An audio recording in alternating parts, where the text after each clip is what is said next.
Greetings, family. Peace, love, and positive thinking. This is Guru, and thanks for visiting my channel. As you can see from the title, the author of The War on Cops argues that more black people should be killed by police. This story is crazy, but let me get to it. So, family, in her opinion piece, quote, academic research on police shootings and race, unquote, the author of The War on Cops concludes, police officers are at a greater risk from blacks than unarmed blacks are from police officers. The per capita rate of officers being feloniously killed is 45 times higher than the rate at which unarmed black males are killed by cops. And an officer's chance of getting killed by a black assailant is 18.5 times higher than the chance of an unarmed black getting killed by a cop.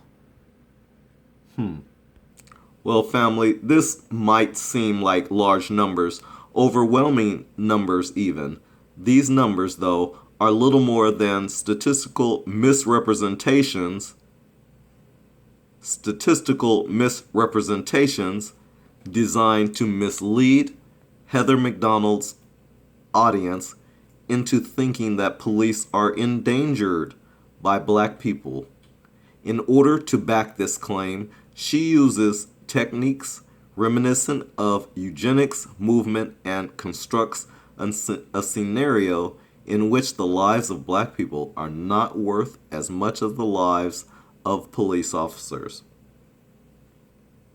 Her work is being generated at one of the most conservative right-wing think tanks, excuse me, family, in the United States, the Manhattan Institute, which spearheaded such attacks on the black community as the use of broken windows or community policing and management systems such as CompStat for nearly 30 years. It is funded by the Thomas W. Smith Foundation, the Arthur N. Knoop Foundation, and Randy P. Kendrick, three openly and ardently conservative sources. She published her book, The War on Cops, through Encounter Books, a company that, quote, draws its name from Encounter magazine, an Anglo-American literary journal founded in 1953, unquote. Yes, Anglo-American. So, in addition to being designed through a collaboration between the alt-right and white pride, MacDonald is a guest blogger for the Washington Post, a frequent guest on Fox News programs. Right, it's not a news program. And her misinformation has been absorbed and repeated as intended by conservative political pundits, conservative voters, and racists alike. So I'm sure the white radio talk shows like well, never mind, I won't go there. But anyways, radio talk shows too included, I'm sure, including Donald Trump himself. Her work is clearly part of a much larger agenda. Do you hear this, family?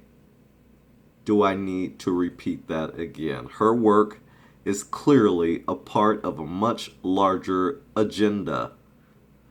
Political agendas often drive funding for formal research. Formal research is often generated with the goal of creating a veil of validity for a political claim or set of political claims. It can also be designed for diffusion through particular media channels. And we see this all the time, don't we, family? Okay. These media channels communicate the message to the larger political audiences and encourages them to think and behave in certain pre-designated ways. Listen, family, I was going to skip over some of this, but the things she's saying, you just got to hear this, okay? So just bear with me.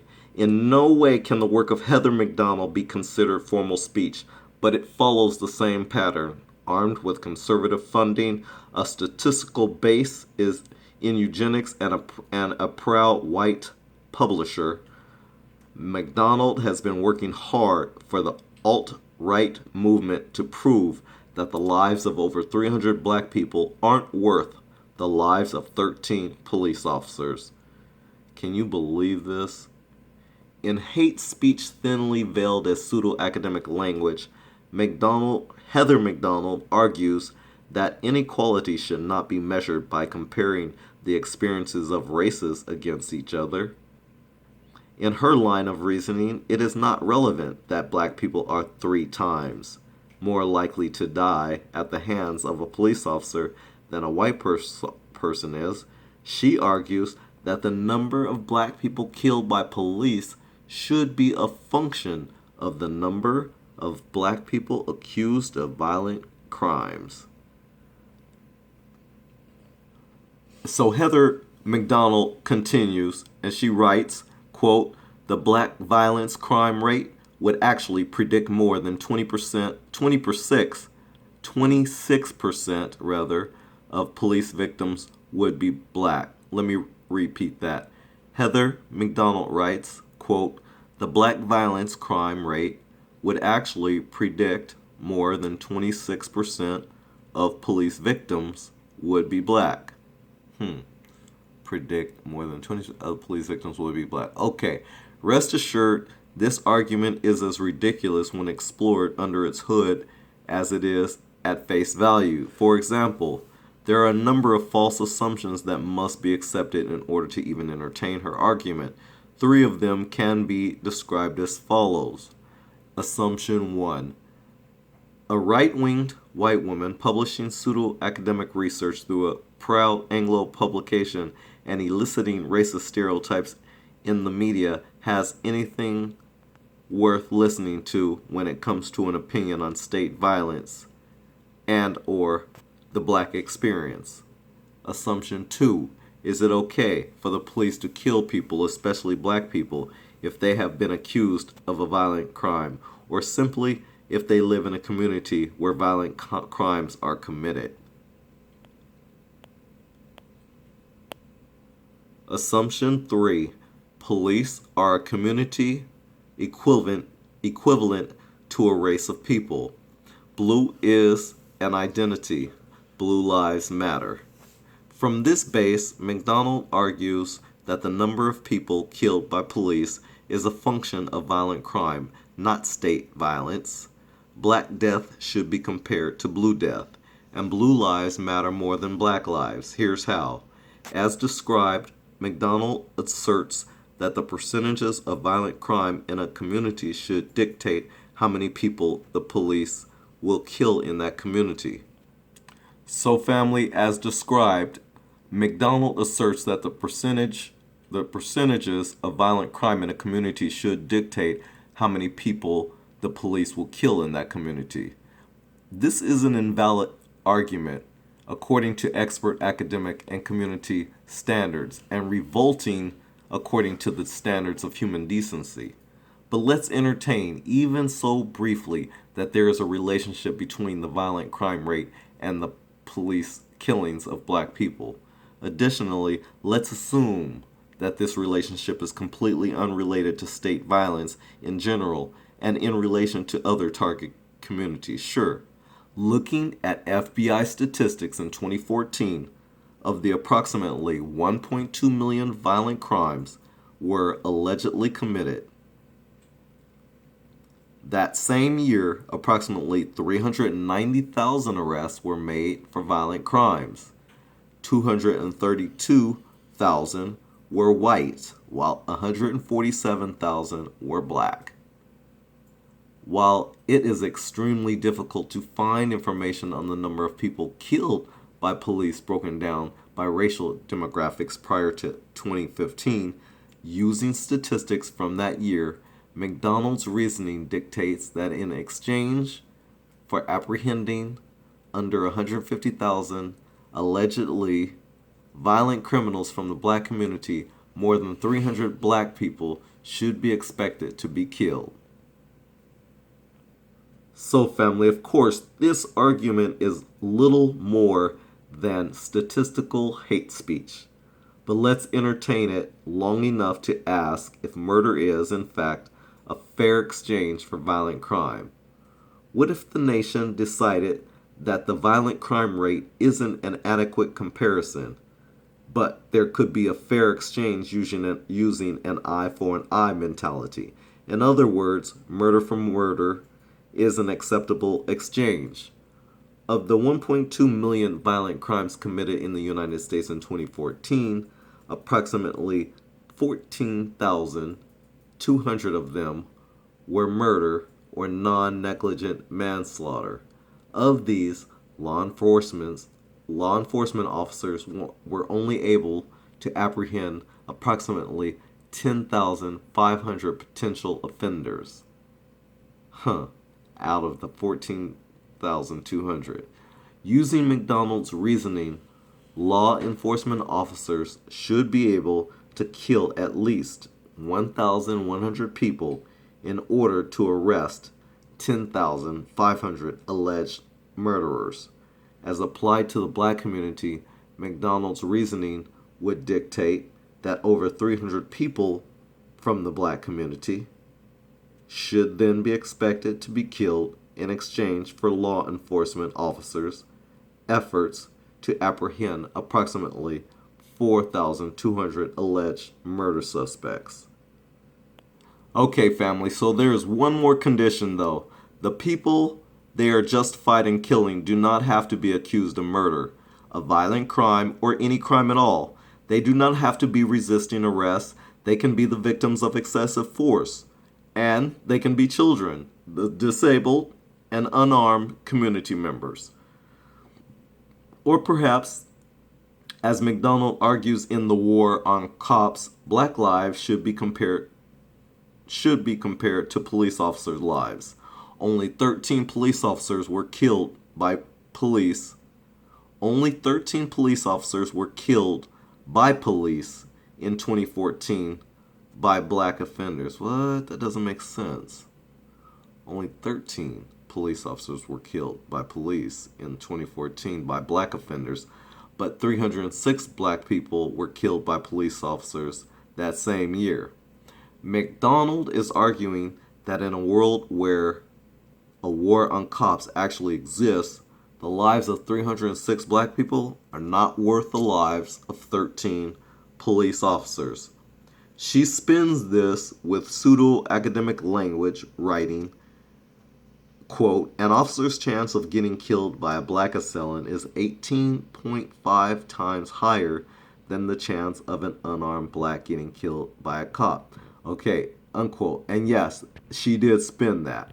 So basically, this makes sense only if you accept that the lives of 13 officers are worth more than the lives of 306 black people, or that it takes over 24 black lives to equal one blue life. Interestingly, though, Heather MacDonald's completely racist and undergrounded assertions leads more validity to the argument than the majority of law enforcement officers should be unarmed. I'm sorry. Let me read that one more time. Interestingly, though, MacDonald's completely racist and ungrounded assertions leads more validity to the argument that the majority of law enforcement officers should be unarmed than it does to the idea that black lives don't matter. The best counter-argument for Heather MacDonald's argument that a cop is 18.5 times more likely to kill a black person than a black person is to say only if you believe that black lives are worth less numerically than others. It might be helpful to remind them that black people are people. We are not 3/5 people. We are not 1/30th a police officer. We are people. Black people are people. Black lives matter. Yes, black lives do matter. So, family, that's the extent of this article. But what's interesting is I was going to do a vlog the other day and I decided not to do it. Now I'm looking back on this here and thinking, wow, I wish I did. Basically, it was on the family who come forward and had apologized for their son killing the police officers. I think it was a couple police officers. This young white teenager or young white man had killed these two police officers, and the family they were pretty outraged themselves and pretty hurt and disappointed, and they said that they hope their son gets what he deserves, and that he pays for his crime. And I say that to say that this article here about this author who's saying that she argues that more black people should be killed by police is hell of ironic when we keep seeing these people who are killing the police happen to be white. The majority of police killers happen to be white, but yet they keep killing black people. So for you police out there who keep getting killed by other whites, it's hard for me to say I feel sorry for you. It's hard for me to say I feel bad for you. It's hard for me to have empathy for you. It is. And again, I wish I could feel the same empathy for the so-called good cops, but I've been asking for people to show me where they're at. I'd like to hear from them because I never hear from any good cops. We always keep hearing from the bad ones. I never hear from the good ones. So anyways, family, with that said, I'm going to end this vlog. This one I've already let go a little too long than I would have wanted. But anyways, again, Heather, her name is Heather, what is this bitch? I mean, this lady's name. Hold on. So her name is Heather MacDonald. She's clearly a racist. As I read to you in this story, she has been used time and time again on Fox, so-called Fox News channel, and other conservative channels and talk radio. I'm sure they all parakeet her garbage. I really just wanted to expose this to you. Again, she is the author of The War on Cops, and she argues, like I said, she's arguing that more black people should be killed by police. It's really foul, and it's so sad in this day and age that we still have to fight this kind of garbage from people like this. I would hope that this lady gets hit by a truck. I would hope that her car rolls off the freeway and she crashes in an embankment. Something bad happens to her. I hate to say stuff like that, but when I hear people saying negative, deceitful, demonized things like this, I have no love for them. I hope something happens to her. Family, thanks for your time. I really appreciate your support. Please like, share, and if you haven't already, subscribe. Thanks again for watching. Until next time, this is Guru. Peace, love, and positive thinking. I'm out.